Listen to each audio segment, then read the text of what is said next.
we're going to look at one of the new Part 1 questions all about teachers.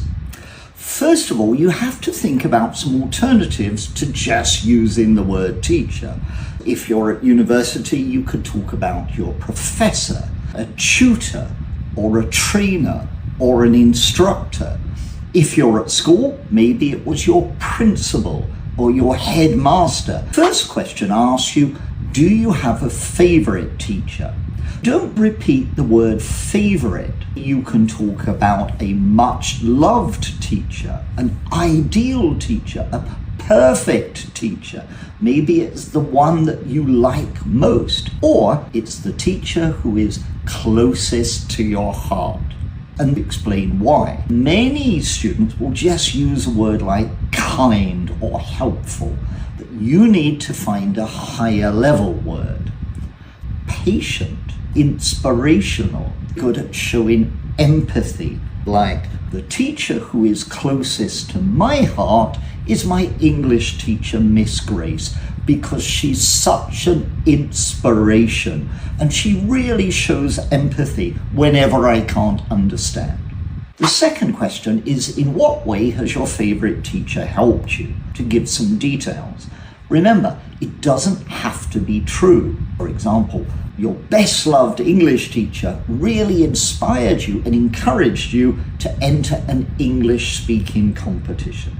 The third question is, do you have a teacher from your past that you still remember? Avoid repeating the word remember. You can say words like recall or recollect, or maybe reminisce. And then you want to say why you remember that teacher particularly well.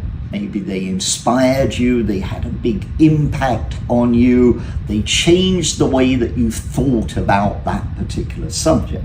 Like, I often reminisce about my high school maths teacher, Mr. Brown. He had the ability to simplify even the most difficult subjects. The next question is, are you still in touch with your primary school teachers?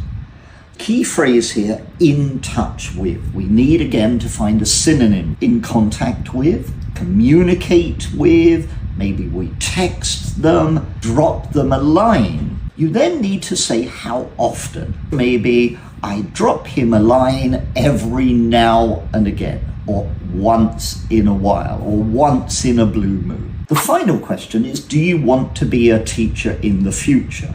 And you've got to avoid giving just a yes, no. Indicate how strongly you want to or you don't want to.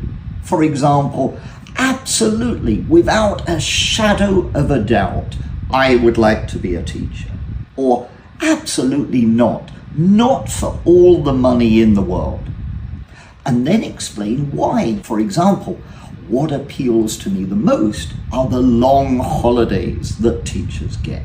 What I couldn't deal with is the stress associated with managing a large class of noisy children.